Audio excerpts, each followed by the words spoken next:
सबसे बुरी चीज़ मुझे ये चीज़ लगी है, इसका एयर प्यूरीफायर जो कि बिल्कुल भी इसमें फिट नहीं होता है। तो वैल्यू फॉर मनी की बात आती है तो वो आपके बजट पर डिपेंड करता है। अगर मान लो आपका बजट कम है तो आप बलेनो स्विफ्ट के लिए जा सकते हो। 20 वन ऑफ द इंडिया की एसी हैचबैक है जिसमें आपको टर्बो इंजन में 120 PS की पावर मिलती है। Hello everyone, welcome back to my channel. कैसे हो आप सब? उम्मीद करता हूँ बहुत बढ़िया होंगे। आज मैं आपके लिए all new 2021 Hyundai i20 एस्टा optional petrol variant पर ओनरशिप रिव्यू लेकर आया हूँ। आज हम ओनर से जानेंगे कि उनने i20 क्यों ली, बिकॉज इस बजट में कॉम्पैक्ट SUV सीडान भी ले सकते थे। i20 लेने के पीछे क्या रीज़न है, लॉन्ग ड्राइव एक्सपीरियंस कैसा रहा है, एक्चुअल माइलेज कितना मिला है, ओवरऑल सारी चीज़ें क्लियर करने वाले हैं। आप में से कोई भी सोच रहा है कि यार हमें i20 लेनी चाहिए कि नहीं, तो आज की वीडियो आपके लिए बहुत ही इन्फॉर्मेटिव होने वाली है। चैनल पर कोई भी नया है तो रिक्वेस्ट है कि प्लीज़ सब्सक्राइब कर लेना। So without wasting time let's start the video.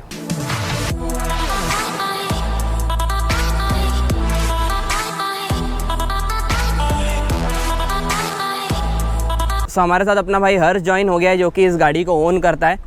सबसे पहले तो मैं ये पूछना चाहूँगा कौन सा वेरिएंट है और इसकी ऑन रोड प्राइस आपको क्या पड़ी? हेलो गाइस, बेसिकली ये i20 का एस्टा ऑप्शनल मॉडल है जो कि 2021 का है। इसकी मेरे को ऑन रोड प्राइस अराउंड 10,65,000 पड़ी थी। नेक्स्ट ये पूछना चाहूँगा कि आपने टॉप वेरिएंट ही क्यों लिया? एस्टा ऑप्शनल अराउंड 10,65,000 का पड़ा है। मतलब टॉप वेरिएंट लेने के पीछे कोई स्पेसिफिक रीज़न? बिकॉज अगर चाहते तो आप तो स्पोर्ट्स वेरिएंट में भी वैसे नीडेड फीचर मिल जाते हैं, तो वो वेरिएंट क्यों नहीं लिया, या फिर बेस वेरिएंट लेके आफ्टर मार्केट एसेसरीज लगवाने क्यों नहीं गए? बेसिकली रीज़न ये था टॉप वेरिएंट लेने का कि स्पोर्ट्स में बहुत सारे फीचर्स मिल रहे थे, बट अगर आप टॉप मॉडल पे जाओगे जो आपको इनबिल्ट कंपनी के थ्रू जो मिलता है वो आप आफ्टर मार्केट में वो चीज़ का मज़ा नहीं आएगा। बाकी जो इसमें फीचर्स है वो स्पोर्ट्स में इतना फीचर्स नहीं मिलेगा जितना इसमें है। बेसिकली टॉप मॉडल पे जाने का रीज़न यही मेन था कि आफ्टर मार्केट में इतना मज़ा नहीं आता जितना कंपनी इनबिल्ट में आता है। मतलब एक बार लो कंपनी का तो टेंशन फ्री रहो। हाँ, अगर कंपनी फिटेड है तो आपको बहुत सारी प्रॉब्लम्स नहीं होती। अगर बाहर से आप करते हो तो कहीं ना कहीं कुछ ना कुछ छोटी मोटी प्रॉब्लम्स आती रहती है। मतलब आपका ये था कि भले ही थोड़े ज़्यादा पैसे दे देंगे बट कंपनी फिटेड रहेंगे तो 4-5 साल के लिए कोई इशू नहीं। हाँ वही, अगर आप कंपनी फिटेड लोगे तो आप ऑफकोर्स आराम से उसको लॉन्ग टर्म के लिए यूज़ कर सकते हो, और उसके अलावा उसमें आपको क्वालिटी में कोई ऐसा समझौता नहीं करना पड़ेगा। अभी हम गाड़ी के अंदर बैठ चुके हैं। सबसे पहले तो अभी गाड़ी ऑन है और आपको अभी एसी भी चल रहा है, मतलब बिल्कुल भी नॉइस नहीं आ रहा होगा। ये मैं बताना चाह रहा हूँ कि i20 का इंजन कितना रिफाइंड है।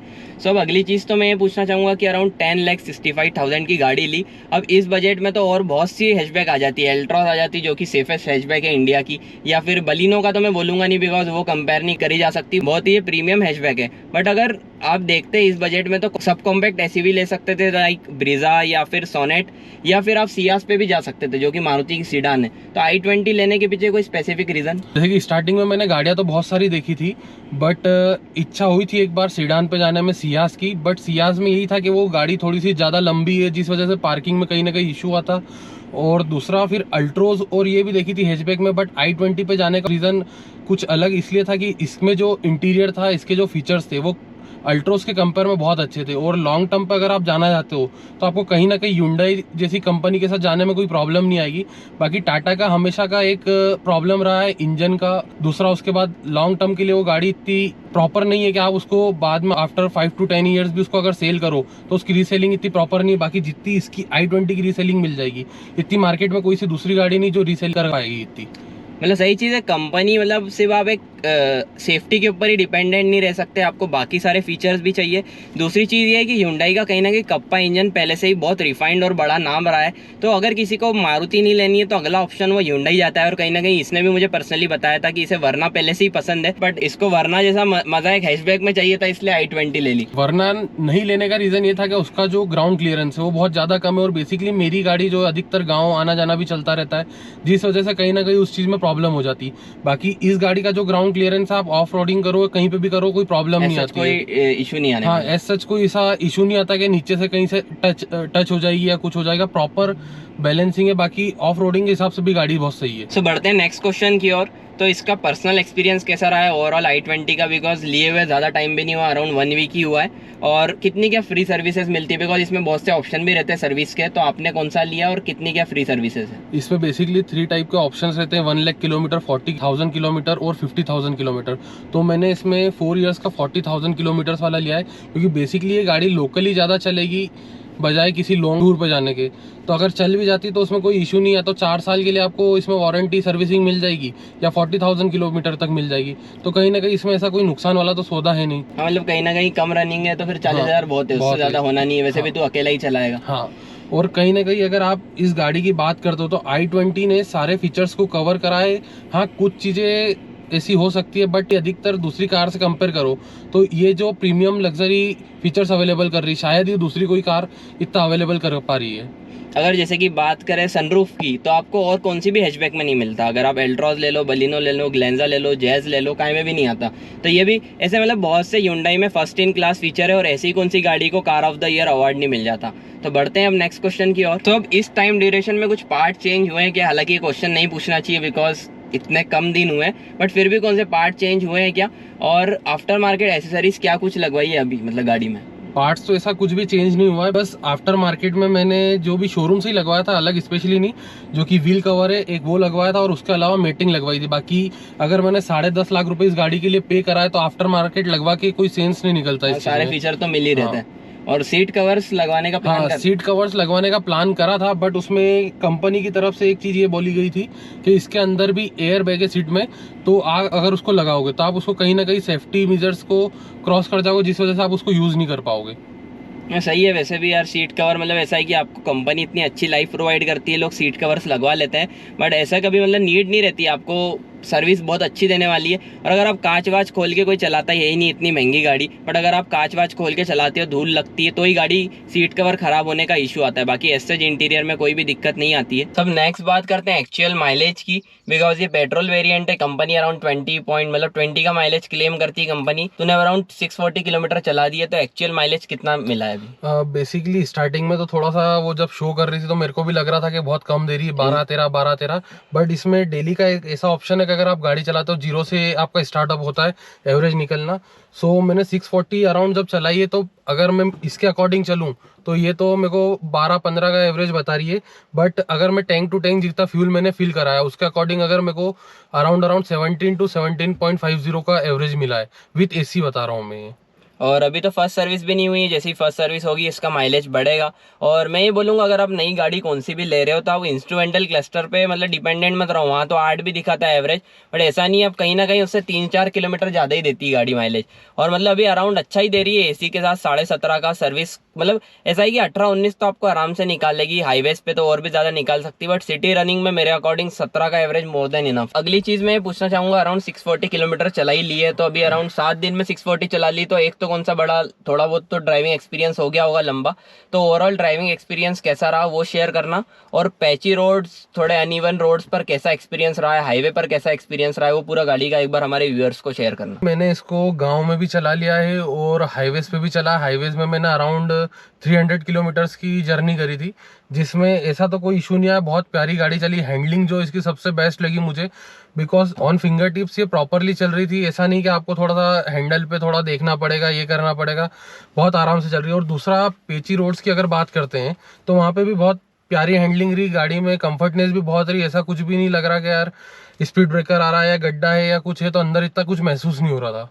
और बाकी ऐसा पावर लैग तो बिल्कुल भी महसूस नहीं हुआ ना? पावर लैग तो इस गाड़ी में बिल्कुल भी महसूस नहीं हुआ। भले आप सेकंड गियर में, फर्स्ट गियर में, बहुत प्यारा पिकअप है। अगर आप थर्ड में भी जा रहे हो और एकदम से पिक कर रहे हो तो बहुत जल्दी पिकअप करेगी। टॉर्क सफिशिएंट है। अगर आप में से किसी को और भी ज्यादा चाहिए हो तो डीजल, बिकॉज हर्ष भी डीजल लेने वाला था, बट वेटिंग थोड़ी ज्यादा थी। और दूसरी चीज, जैसा इसने बताया शुरुआत में कि रनिंग इतनी ज्यादा नहीं, तो उसने सोचा कहीं ना कहीं 1.5-2 लाख रुपए में ज्यादा डीजल के दूंगा, सेंस नहीं। अगर इसमें टर्बो वेरिएंट आता है, वो जिनकी अगर थोड़ी लॉन्ग ड्राइव्स है वहाँ पर परफॉर्मेंस के लिए 120 bhp लगती है। बाकी सिटी के अकॉर्डिंग की पावर सफिशिएंट है।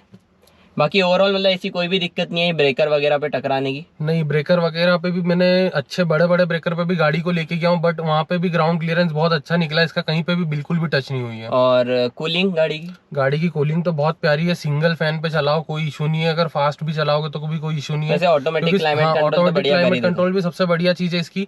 बाकी अगर आप सिंगल फैन पे भी चला रहे हो तो बहुत प्यारी कूलिंग है टेम्परेचर के अकॉर्डिंग। और कहीं ना कहीं इसमें जो सीट्स है वो थोड़ी कॉम्पैक्ट दी है, सीडान जैसी, तो एक कंफर्टेबल ड्राइव देती है। कंफर्टेबल बहुत है, जिसमें आपको लेग रूम आगे देख लो या पीछे देख लो, बहुत सफिशिएंट है। 5 पैसेंजर्स के लिए one of the best. 5 passenger के लिए वन ऑफ द बेस्ट। अब मैं 5'11" का हूँ, उसके अकॉर्डिंग आप हाइट भी देख लो, हेडरूम अच्छा मिल रहा है। हाँ, और इवन मेरे पापा 6 फीट के, उसके बावजूद भी बहुत प्यारा हेडरूम मिल रहा है उनको तो सबसे बेस्ट चीज़ यही लगी गाड़ी में सफिशिएंट स्पेस है। नेक्स्ट, गाड़ी की बिल्ड क्वालिटी के बारे में आपका क्या कहना है? बिकॉज सेफेस्ट हैचबैक एल्ट्रॉस को बुलाते हैं, तो i20 के बारे में क्या कहना है? और दूसरी चीज़, वाइट पोलर वाइट कलर क्यों लिया? इतने सारे ऑप्शंस थे, स्टेरी नाइट कलर भी था और भी बहुत सारे ऑप्शंस थे, तो ये कलर लेने के पीछे कोई स्पेसिफिक रीज़न?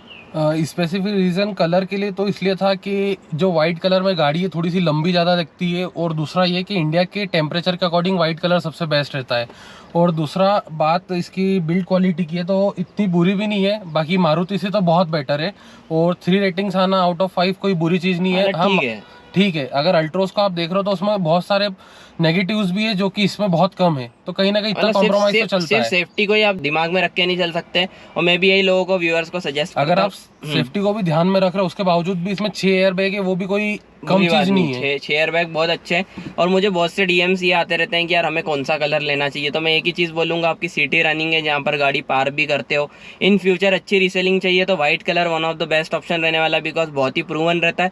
कोई सेकंड हैंड कार भी लेने जा रहा है तो उसे व्हाइट कलर देख के वो गाड़ी एक बार में ले लेते हैं, तो कहीं ना कहीं व्हाइट पे स्क्रैचेस भी कम दिखते हैं, बहुत कम दिखते हैं, बिकॉज आपकी जो गाड़ी की जो प्रीमियम सबसे पहली कोटिंग रहती है ना, वही व्हाइट चढ़ती है, तो इसलिए ऐसा है कि आप व्हाइट कलर पे स्क्रैचेस लगते हैं तो ऐसा जितने दिखते नहीं है, वही आप दूसरा स्टेरी नाइट या कौन सा ब्लैक कलर ले लोगे ना, उसमें मेंटेन करना बहुत ज़्यादा ही डिफिकल्ट हो जाता है। अब मैं ये पूछना चाहूँगा, ये सारी चीज़ें तो हमने डिस्कस कर ली, अब गाड़ी के कुछ पॉजिटिव और नेगेटिव्स जो आपको पर्सनली अभी इस टाइम ड्यूरेशन में लगे हैं वो व्यूअर्स के साथ प्लीज शेयर करना। पॉजिटिव में अपन अगर इस गाड़ी में देखा जाए तो सबसे मेन चीज़ है कि इंफोटेनमेंट सिस्टम जो इसका 10 इंच का दिया गया है, उसके अलावा जो स्पीकर है वो बॉस के दिए गए हैं, जो कि 7 स्पीकर है, जो कि एक गाड़ी में बहुत सफिशिएंट होते हैं और म्यूजिक के लिए बहुत अल्टीमेट चीज़ है। आपको कहीं आफ्टर मार्केट की जरूरत नहीं पड़ेगी। और फीचर्स में तो इसमें बहुत सारे ऐसे फीचर्स है, लाइक ब्लू लिंक हो गया, उसके बाद इसमें SOS हो गया, टॉ हो गया, ये कहीं ना कहीं आपको इमरजेंसी में बहुत फ़ायदा देंगे।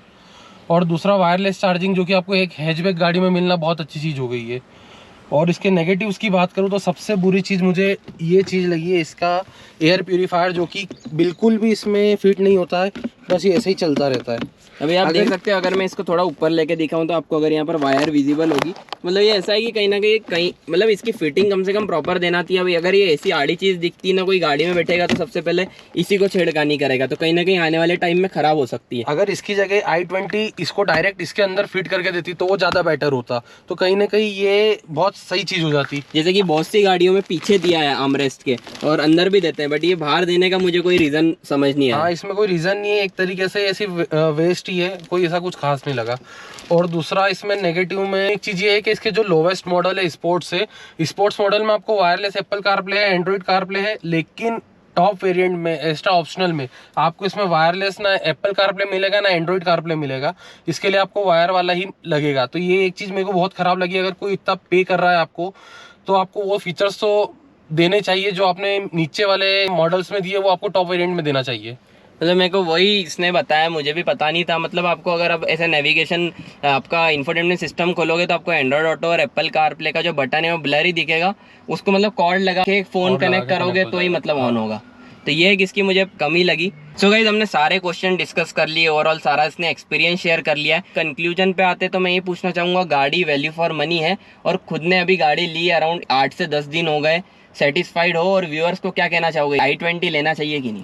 मेरे अकॉर्डिंग तो मैं तो देखो बिल्कुल सेटिस्फाई हूँ। अगर वैल्यू फॉर मनी की बात आती तो वो आपके बजट पर डिपेंड करता है। अगर मान लो आपका बजट कम है तो आप बलेनो स्विफ्ट के लिए जा सकते हो। कहीं ना कहीं अगर आपका बजट बहुत अच्छा है और आप हैचबैक में भी बहुत प्रीमियम चीज़ें फील करना चाहते हो तो i20 is the best option. इससे बेटर ऑप्शन आपको कहीं पे भी नहीं मिलेगा। अगर आप टाटा में जाओगे तो आपको इंजन वाली प्रॉब्लम, रीसेलिंग वाली प्रॉब्लम आनी ही है। बाकी इस गाड़ी में आपको ऐसी कोई प्रॉब्लम ऐसा आने वाली नहीं है फ्यूचर में भी। और बाकी तो Hyundai जो ब्रांड है वही ब्रांड है, उसका कोई तोड़ नहीं है। मतलब जिसे पहले से कहीं ना कहीं हैचबैक पसंद है, उसी में उसे अच्छा कंफर्ट चाहिए, अच्छा इंटीरियर चाहिए, सनरूफ चाहिए, तो i20 one of the best option रहने वाला है। अगर बजट कम है तो फिर बलिनो और स्विफ्ट तो है वही ले सकते हो, बट अगर प्रीमियम हैचबैक चाहिए तो i20 का कोई तोड़ नहीं है, ना इसकी कोई कॉम्पिटिशन में आया है। एक और चीज़ एड ऑन करना चाहूँगा कि i20 one of the India की एसी हैचबैक है जिसमें आपको टर्बो इंजन में 120 PS की पावर मिलती है। एक टाइम पे पोलो को बोला जाता था जिसमें 110 bhp की मिलती थी, but i20 one of the best आपको 120 PS की पावर प्रोड्यूस करती है टर्बो वेरिएंट में। बाकी पेट्रोल 1.2 वेरिएंट भी सफिशिएंट है। ऑल राइट गाइज, यही थी आज की वीडियो। आई होप आपके सारे डाउट्स क्लियर हो गए होंगे। हर्ष की भी इंस्टाग्राम आईडी आपको स्क्रीन पर दिख रही होगी। अगर आपको कुछ पर्सनल पूछना है, i20 लेने का प्लान कर रहे हो तो आप उसको DM कर सकते हो। चैनल पर कोई भी नया है तो रिक्वेस्ट है कि प्लीज़ सब्सक्राइब कर लेना। उसी के पास आपको बेल आइकन मिल जाएगा, उसको प्रेस कर लेना, जिससे आपको मेरी लेटेस्ट वीडियोस के अपडेट मिलते रहेंगे। और कुछ भी i20 से रिलेटेड कंटेंट चाहिए तो प्लीज़ कमेंट सेक्शन में बता देना।